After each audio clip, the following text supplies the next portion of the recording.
Welcome to Medill Sports Talk, where we break down the news this week for the sports you love. Welcome to our first ever cricket segment. I'm Juliana Sherry, and I'm joined by our resident cricket expert, Annanya Johari. Let's dive right into this fascinating sport. Annanya, you're from India, where cricket is immensely popular. Here in the States, not so much. Let's first look at a little bit about cricket, break it down for our viewers. First up, there's 3 different types of cricket matches, aren't there? Yeah, there are 3 different kinds of cricket matches. So the first one, the oldest format, is known as Test cricket. It's the longest one, so matches sometimes go up to 5 days.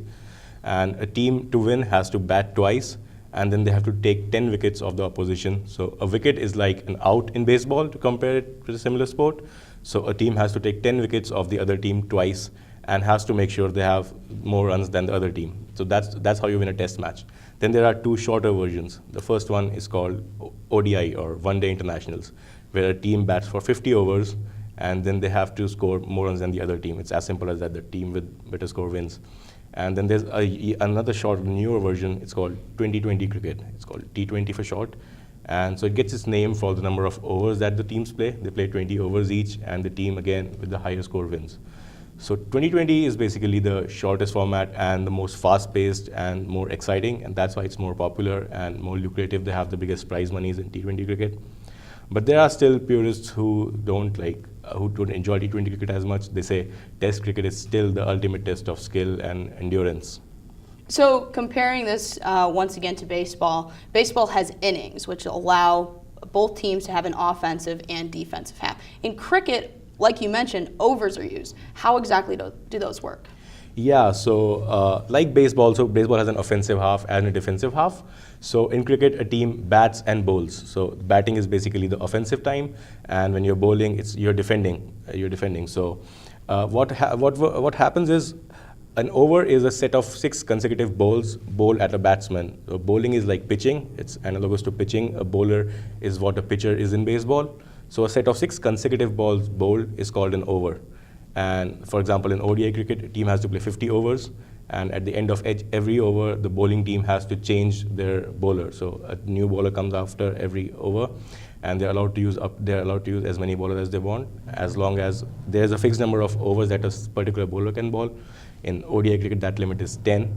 So yeah, and one set of 50 overs, that's called an innings. That's called an innings in cricket. And so that's how it works. So a team bats. They face 50 overs. They try to score as many as they can, and then they have to come back and defend. And the other team bats, and the team that has more runs wins. Now in baseball, the home team always bats last. How does it work in cricket? How is it different? So it's a bit different in the sense that there's a coin toss. There's a coin toss before the match. 2 captains, they flip a coin, and the winner decides whether they want to bat first or second. And that's like one of the most important decisions a captain makes in a match. Is it better to bat first or second? There's no certain answer to that. It depends on the situation. It depends on the conditions and the pitch you're playing. So the pitch, the surface in cricket plays a very important role, and that sometimes also factors in on how teams choose their players. So pitch is so that plays a very important role in deciding whether you're going to bat first or bowl first. Then a team looks at its own strengths and the other team's strengths. So, for example, India currently, they prefer chasing, because the Indian captain, Virat Kohli, he's an expert chaser. He likes chasing. He knows how to break down a chase. He knows how to go after a target. So he prefers chasing, and that's why the current Indian team is so good at chasing. And that also depends on the kind of match you're playing in. So, for example, if you're playing in, say, a World Cup semi-final or a final, where there's intense pressure on you, you'd like to bat first, because going for a chase, you might have a certain pressure on you, so you might want to reduce that by batting first. Okay, so we've wrapped up a little bit about cricket. Now let's take a look at the biggest series this year that just finished up last week, India versus South Africa. South Africa won the Test 2-1. India won the ODIs 5-1 and the T20s 2-1. Annanya, does this qualify as a series win for India? Well, technically, no, it doesn't. So all the 3 formats had their own different trophies. So officially, it would be registered as a Test series win for South Africa, and an ODI and a T20 series win for India. But given the whole tour, India would count it as a big success. So first of all, because they won more trophies. They won 2, while South Africa won only 1 trophy. Secondly, it was overseas. And in cricket, it's incredibly tough to win overseas. Going away, because the home team knows the conditions, they know how the pitches are going to behave. So it's always tough going away and winning. So that's why it's a very big win for India.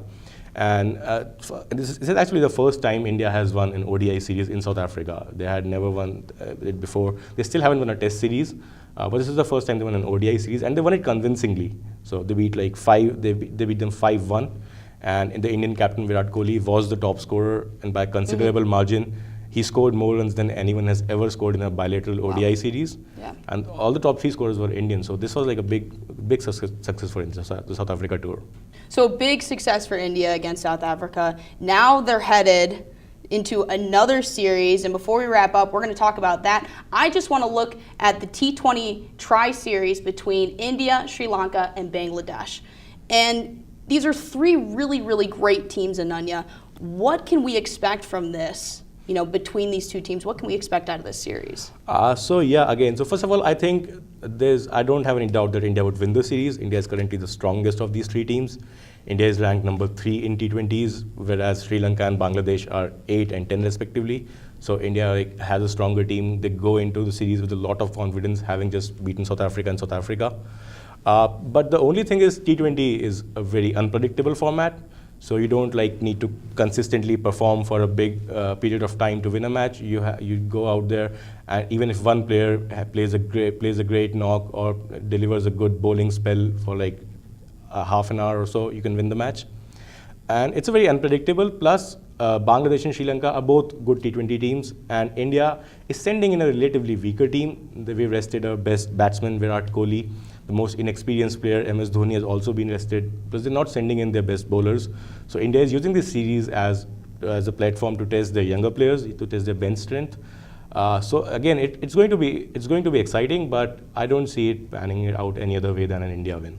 So it's a little bit like in baseball, how a team will, especially at the college level, they'll play a 3-game series over the weekend, and you'll have these 3 players or these 3 games, and you never really know who's going to win one or another. A player may just come in and perform excellently and take one of those games. You may have a bowler or a pitcher come in and do exceptionally well. Yeah, especially in T20 cricket. The shorter the format is, the better your chances are against a stronger opposition. It's as simple as that. You don't need to, to win a test match, you have to be good over a period of 5 days to win a match. In T20s, you have to be good for you can win a match in half an hour or even less than that. So yeah, it's you have to be good in short spells.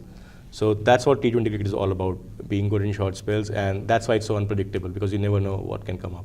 Well, I'm certainly excited to take a look at this series and be able to watch this series. But thank you, Annanya, for joining me here this week to tell us a little bit about cricket. Hopefully our viewers know a little bit more and feel a little more informed. Be sure to check out our other segments of Medill Sports Talk on our YouTube, and follow us on Twitter and Snapchat at Medill Sport Talk. For Annanya Johari and all our crew, I'm Juliana Sherry. We'll see you next time here in downtown Chicago.